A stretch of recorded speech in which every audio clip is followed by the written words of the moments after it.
Tom, firstly, thank you so much for joining us today. Oh, pleasure. Thanks for the So, invitation. I appreciate it. thank you so much. Let's start with a really open question. Tell us a little bit about you. I'm a retired cardiac surgeon. I worked in Leicester hospital for 30 years.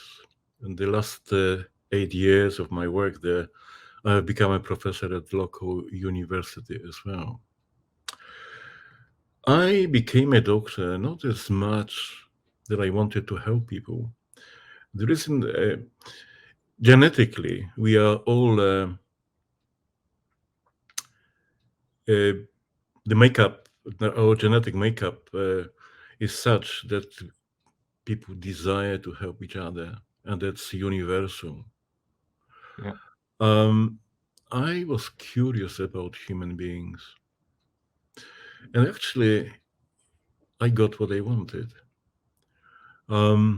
Listening to patients when they were allowed to talk and tell me about themselves, opened stories which allowed me to live more than one life, because I was able to live the lives of my patients. And that was the most satisfying. Cardiac surgery offered me ability to fix problems, and this can be done very successfully nowadays with a very, very low risk of complications or death, actually. Carrying out the research allowed me to travel around the world, presenting my work, meeting people. I was also teaching students, training younger future cardiac surgeons. And then a few years ago, I had to retire because of my age. My whole world collapsed. I lost my identity and purpose. That happens quite often to men. Women are a little bit more protected because most of them, they've got grandchildren, and they participate in day-to-day care of them. I didn't. So there was nothing for me to get up for. And then I went into depression, quite severe depression. And my GP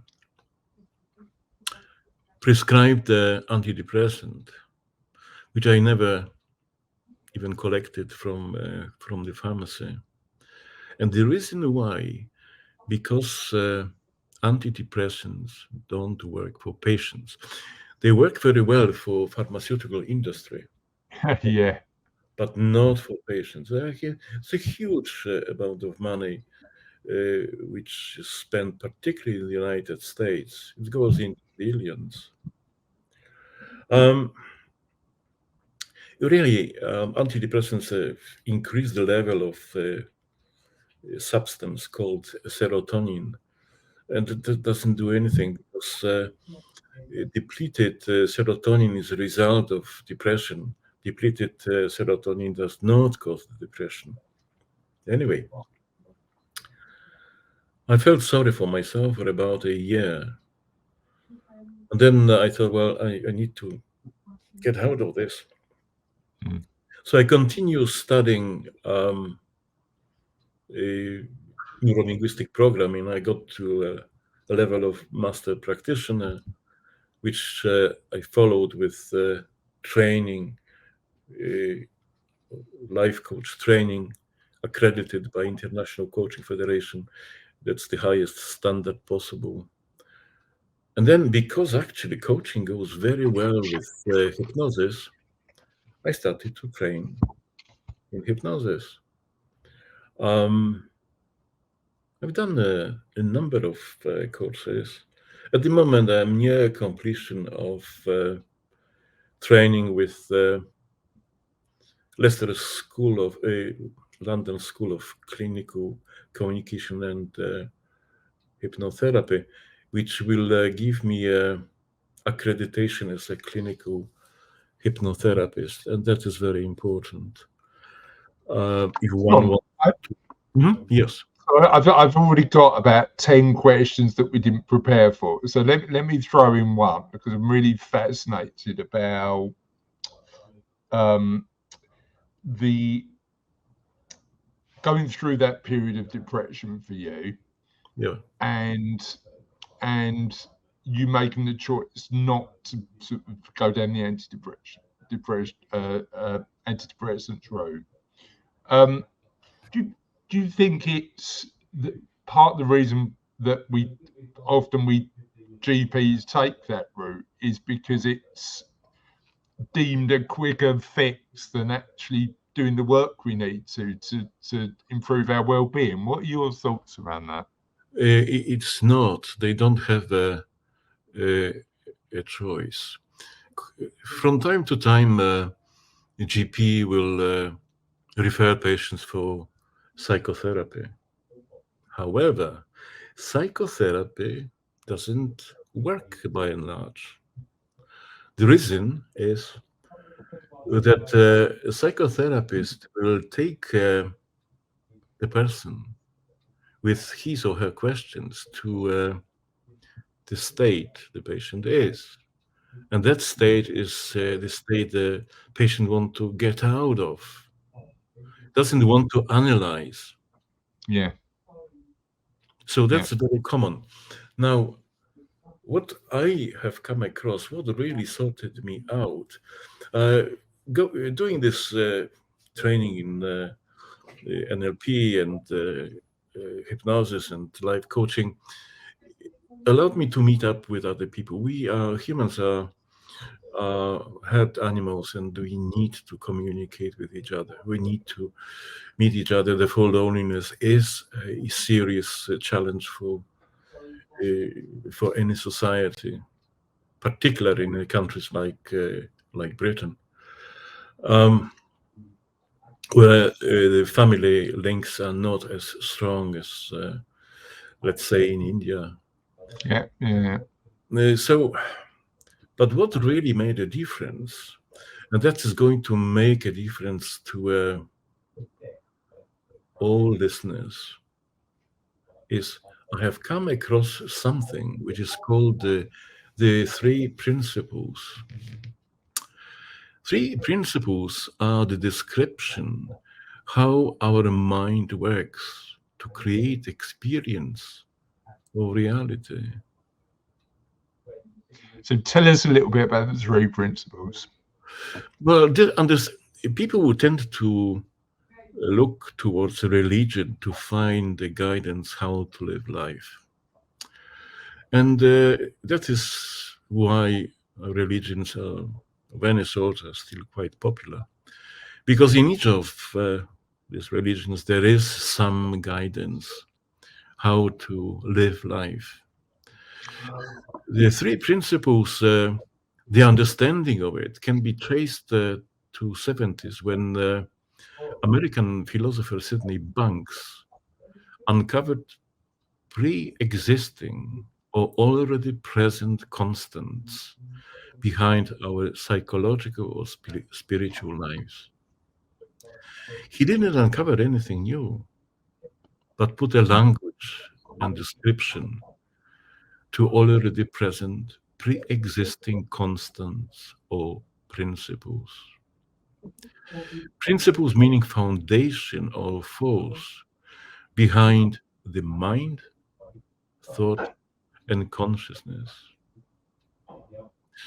Mind is the energy, intelligence behind all whatever is in form or formless. We are sitting on the chairs, and then the chair started in somebody's mind who created it. Now, a thought that is crucial to understand it. It is a universal power to create through thought, and it's not about what we think, but that we think. Now, importance of the thought is that if we engage with the thought, it creates our reality. It's very important to dismiss negative thoughts. It is absolute ability to do that is essential. I probably won't have time to explain. It doesn't really matter that much. Consciousness is the power to be aware, not that we are conscious, but that we are able to experience life, to be aware. Mm. So there's one power in three states, like water. So can be solid, fluid, and steam. Sure. Now, it's not a religion, doesn't have a leader, a guru, or certain center of operations. All 8 billion of us generate through the three principles reality in exactly the same way, and we create a completely unique experience. Well, that's part of the reality, isn't it? The reality we create for itself is unique because it's based on everything we've experienced in the past. It's our own, our own view of the world, which will be unique because it's based on every value, every perception, everything we've done. One thing I'm curious. One thing I always think is an interesting point when it comes to the conversation about religion.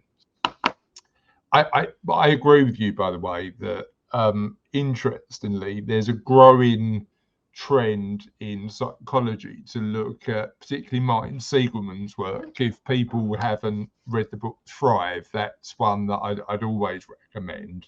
There's a bit more of a focus now in that world towards positive psychology as opposed to the psychoanalytical school of thought, which was all about looking at your past. And we'll talk about sort of trauma in the past, your past in a minute. But Martin Siegelman's school of thought around positive psychology is really interesting because it's very forward-looking and present-looking.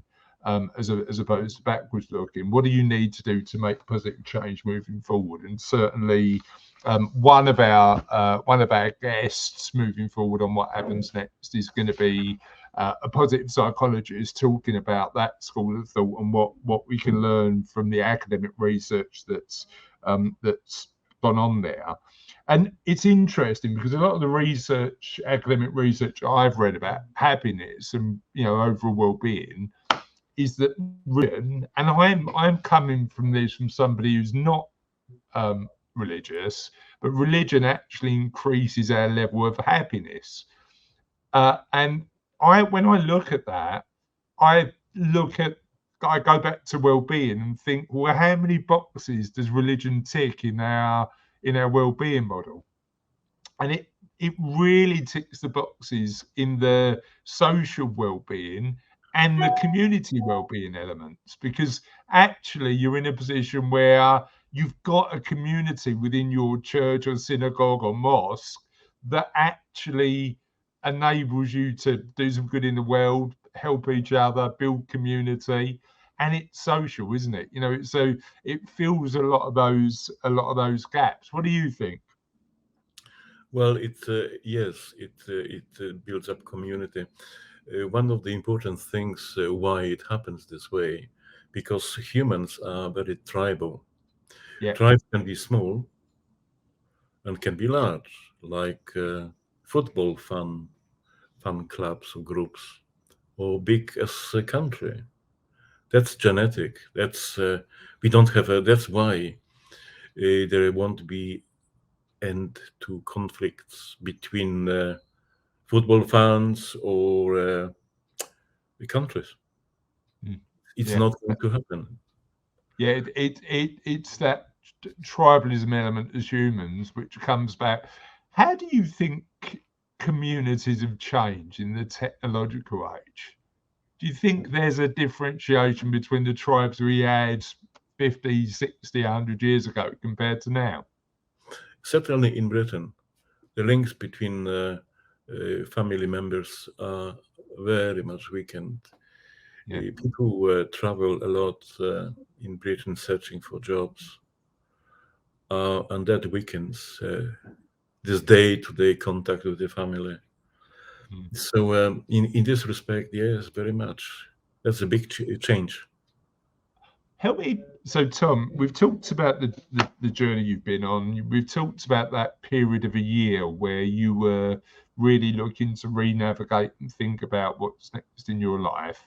Talk to me in a bit more depth about that process of change and the journey you went on in that year to get to a point where you're now clear about what you want to do. That's what's next for you. I was completely lost. Did not know what to do. The only thing I could do was to go for a walk or go to the pub and sit there staring at the wall. And nothing changed until I came across what I started to explain, the understanding of how we all experience life. Because it's the same. You know, it is constant. These are rules which apply to all of us, regardless of age, gender, race, language, culture, or religion. These are rules, and good metaphor for that is gravity. Gravity always pulls things down, and there is no exception. And that's the same. Hence, what I'm talking about, the three principles, is something which people are not aware. And they are quite often, when I speak with colleagues who are professional coaches, they say, maybe it's not my belief. It's got nothing to do with belief. That's how it is. Yeah. So if somebody is looking at their mind and their consciousness and thinking about, well, actually, using these three principles, how do I practically move towards a period of changing my life for the better, whatever that looks like? How do they use that understanding to take that practical next step? The reason behind my depression was engaging with the thought about the past. I had a fantastic job, really enjoyed it, and then that was the end of it. And once I understood that engaging with the thought would create my bleak, very dark reality, once I stopped it, the things have changed. Right. Gotcha. Very quickly. Well, there's a number of very, very good books on the subject. And I also am a member of Three Principles Global Community. We meet up twice a month for an hour and a half. And people talk about their experiences. My charitable work is I coach and mentor veterans. And a lot of them, when I meet them for the first time, are really depressed. They haven't got a job, they haven't got money, they haven't got a home. Some of them are really homeless, as it's well known. And then I start working with them, explaining these three principles, and they get better, all of them. You know, some feel suicidal. Well, it is possible to, once I teach them that they don't have to engage with the thought which comes to their mind. How to do it? Well, the thought about suicide comes. And one of the ways of dealing with it, yeah, I know this thought, I would let it go. Good metaphor for letting unwanted thoughts go is To imagine yourself standing on the platform of the busy railway station, like New Street in Birmingham. Many trains come and go, and from time to time a train will stop near the platform you are standing on. The doors will open, but it doesn't mean that you've got to go in. You can let it Yeah, go.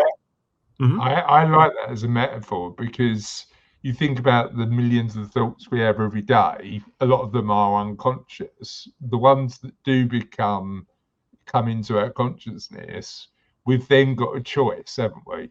Yes, Um, we do. uh, and that metaphor of saying, well, actually, I'm going to choose what train to get on, is an interesting one, because whatever thought that you choose to follow, it will take you on a journey, right?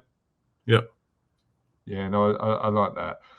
Um, what did you? I mean, you've had this sort of really accomplished career in medicine and heart surgery.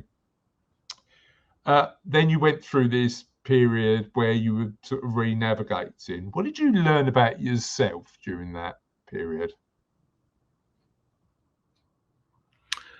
We all have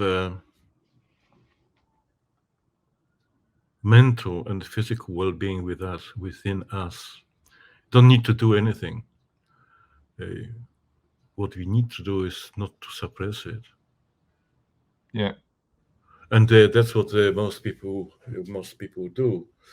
And part of it's beliefs, and part of it, the most important part of it, is engaging with thoughts.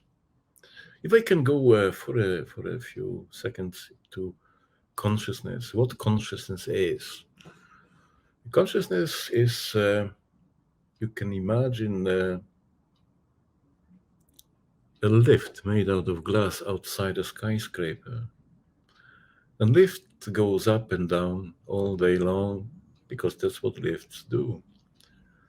When a lift is on the ground floor and you look through the glass, and quite often it's not a pretty sight. Very busy, fumes. After a while, a lift goes up. On the 30th floor, you look through the same glass. Oh, it's quite nice. I can see far away. It's quiet. Has the world outside changed? No. And the other thing about consciousness is sometimes we wake up in the morning and we are in a bad mood. And think here about consciousness. It's okay. It will get better. yeah. I see. It's weird. You use the language consciousness. When I think about that concept you've just explained, I think of it in terms of perspective, and think about how it's really interesting when I think about the conversations that we have as a family where we might disagree. So Cassie and I be having a conversation. One of the sort of things that we sort of often use is that zooming out element, and turning around and saying, we'll say to ourselves, will this matter in 10 years' time? And it's our version of taking the elevator up and saying, well, actually, if it doesn't matter in 10 years' time, are we sort of spending time, effort, and energy doing something when actually the important stuff isn't that? But yeah, that element of perspective on life, I think is a super interesting one. But how do you get? Because I know I've been guilty of this. How do you get out of the weeds? So if you're stuck on that ground floor, you're pressing the button, but your mind won't let you take that sort of change in perspective. What techniques and strategies do you recommend people potentially use to think You, about? you don't have a control over it. Yeah, The lift will go up. And furthermore, it's possible to explain to children in a primary school. They will grasp it. No time. I had an experience with my grandsons. They were at the time 6 and 8. explained the concept of what consciousness is. And in the morning, when I was going back to Leicester, I said to them, both of them, "What are you going to do if you wake up in a bad mood?" And both replied, "Nothing. It will get better." Yeah, yeah, Because that's what it is. You don't need any other technique. Just be aware that it will change. yeah, yeah. The everything passes, right? Is the reality of it. Um, so you went through that transition. Would you? I mean, I suppose the other thing I'm really curious about is that do we need to go through that period of confusion, potentially depression that you went through when we're going through that transitionary period? Do we need to go through the dark times to get to the light, do you think? No, we don't. And how the society could get better in it is just to teach the three principles to children in primary school. Yeah, They are able to yeah, understand it, and they grasp it very quickly, much quicker than adults, and there's no resistance because it's in a yeah. conflict with experience of adult. As I said, there's a number of really good books which I would recommend for anyone interested. So tell me about the books. What are the books that you'd recommend people read? Well, the first one is Jack Pransky, and Somebody Should Have Told Us. Very easy title to remember because somebody should have told us. But nobody did because our parents didn't know, neither our teachers. So that's the first book. Um, the second book is by the same author, Jack Pransky. It is Seduced by Consciousness. The third one is George Pransky, who is relative, and that's a relationship handbook. It is about how to improve relationships using what I've been talking about, using the Right. three principles. And it does work, actually, because I've used it. The fourth Mm. book, very simple, is written by Michael Neal, and it's Inside Out Revolution. The good thing about these books is they are all available in audio format. There's quite a lot of people just don't like reading books, but listening while driving or going for a walk makes a big difference. Yeah, no, certainly. I'm personally a reader, so I like to read. But the amount of people I speak to who have sort of got into audiobooks in a big way, I think we need to. We live in an age where whatever way you want to consume useful content, you can. If you had a time machine, Tom, and you went back to, because I know when we spoke, part of the sort of reason your transition was difficult is because it felt like a bit of a brick wall year. Knowing what you know now, what would you change about the experience of you navigating from where you were to where you've got to? As I said to you, um, I wish somebody told me how we experience life. Yeah. There was antidepressants or psychotherapy would have been inappropriate. Mm.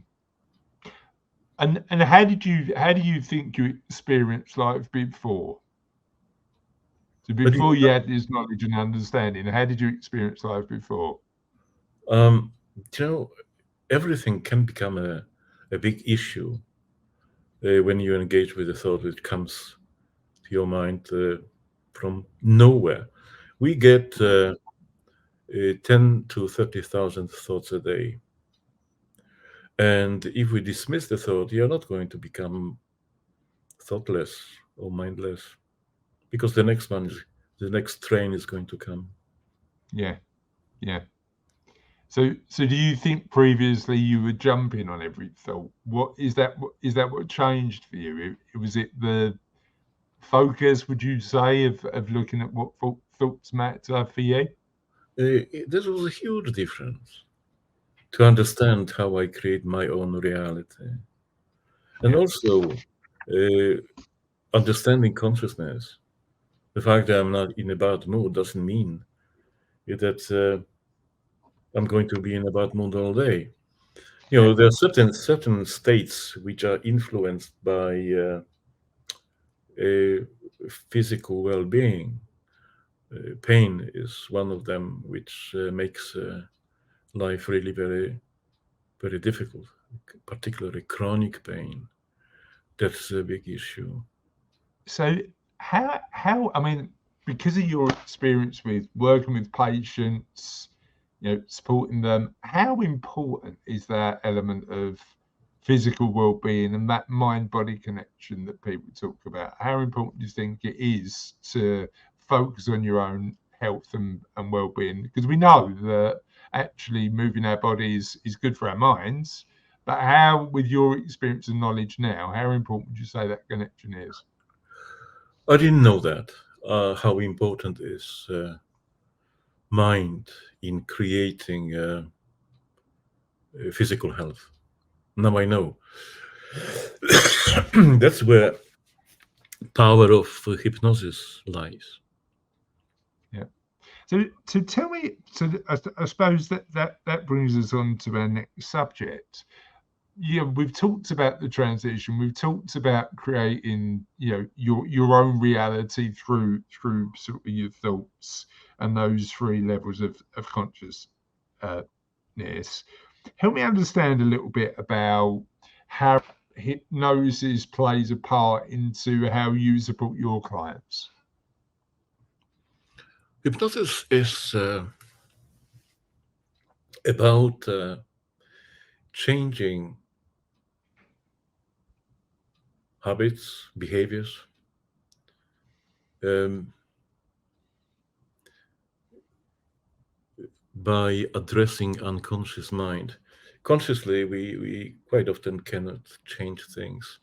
That's why people get stuck when it comes to weight management and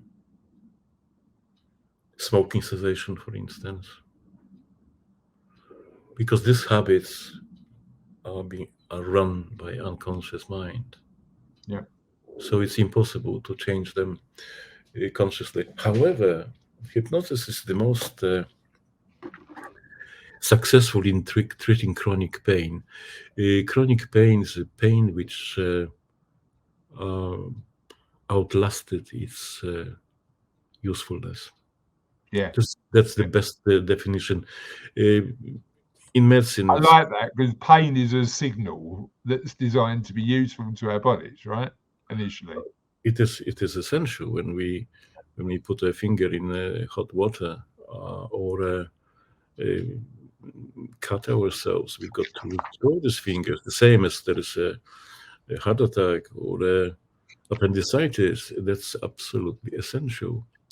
However, a lot of people in Britain and many other industrial countries suffer from, for instance, lower back pain. And also, hypnotically, it's quite easy to remove negative emotions, stress.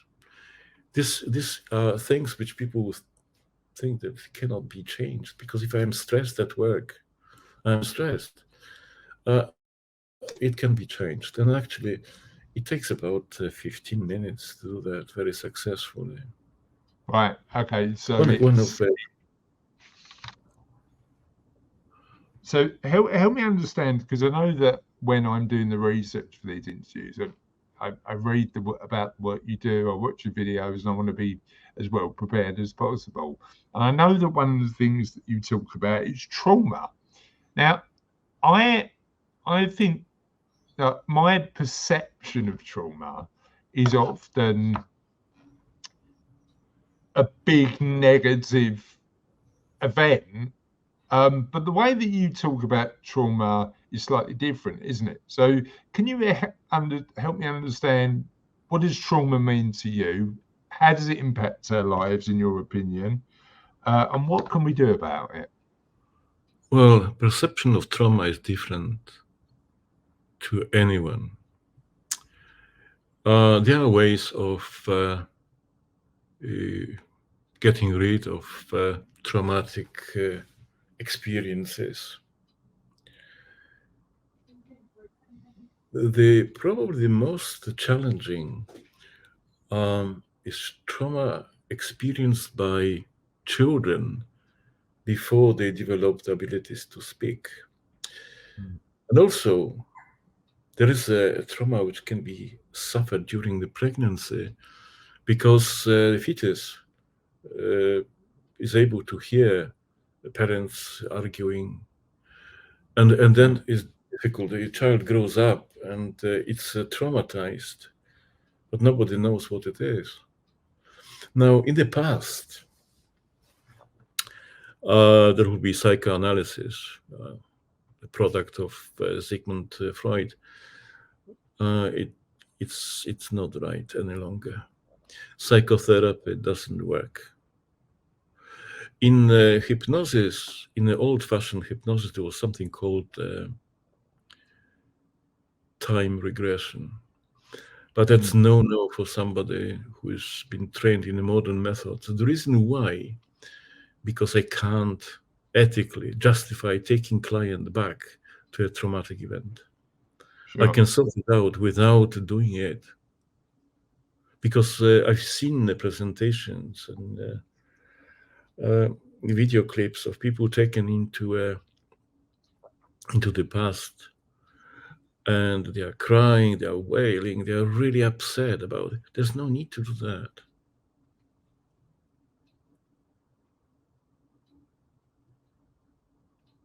Yeah, and I suppose when you're taking somebody through a period of hypnosis and helping them get to that point, if we're not looking backwards at that period of trauma, I'd imagine what we're doing is looking at the present and forwards, and how do we change those habits that we've adopted over the years using the hypnosis as a tool?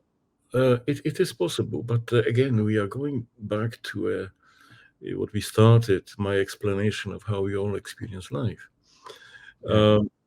If one keeps thinking about the trauma which happened in the past, it will become reality.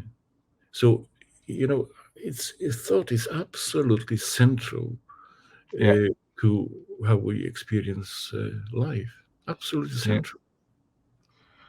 That's great. Thank you, Tom. And there's so many insights in that interview that I'm really glad we're going to get to, we're getting to and going to get to share with our audience. I really appreciate it. What I'd like to do is make sure that you've got an opportunity to share a little bit about the work that you do with clients and where to find you on the online, to help us understand where people can find out a little bit more about you.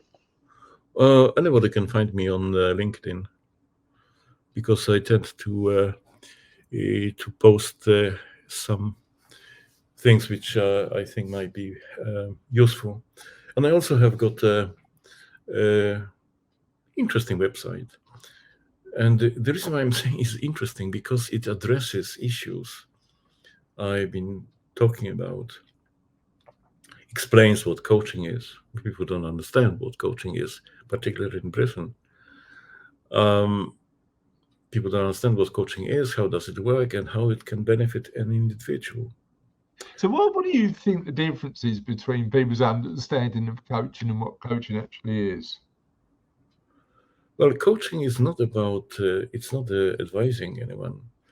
Coaching is about asking questions relevant to what client wants to achieve, because that's essential to do what client wants.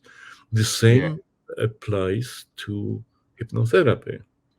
The important thing here is And it was also important in medicine. If the client likes the hypnotherapist or coach, the result is going to be far more positive. This issue Yeah. of liking is also really central. I think the interesting thing there is, and you see this a lot, where people say this is what success looks like, and the reality is for clients who come to me, clients who come to you, success is whatever they want out of their lives, right? It's not about a predetermined vision of success. It's understanding a bit more about what actually allows you to understand a bit more about that particular client.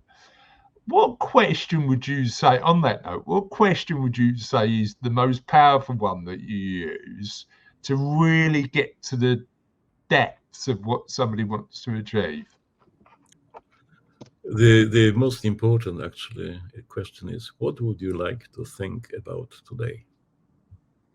That's a great question. I love that. And what sort of responses does that tend to elicit?